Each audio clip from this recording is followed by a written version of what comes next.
কাজ পাইয়ে দেওয়ার নামে উত্তরপ্রদেশে নিয়ে গিয়ে কিডনি পাচারের অভিযোগে বারুইপুর থেকে অভিযুক্তকে ধরেছে পুলিশ। তদন্তের কারণে অভিযোগকারীকেও আটক করা হয়েছে।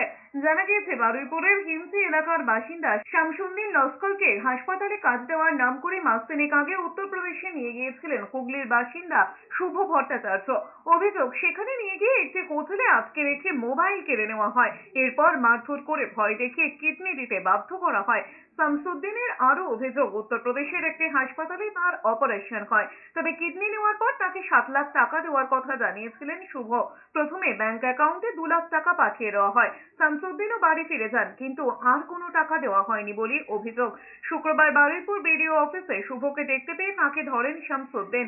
এরপরই সেখানে বচসায় হাতাহাতি শুরু হয়ে যায়। স্থানীয়রাই পুলিশকে খবর দেয়। এরপর পুলিশ এসে দুজনকে আটক করে।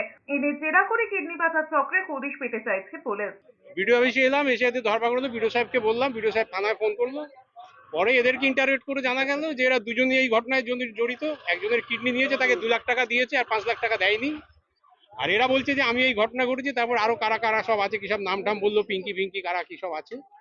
পুলিশ নিয়ে গেল, পুলিশ এখন ইন্টারোগেট করবে, তারপরে যা রেজাল্ট বেরোবে।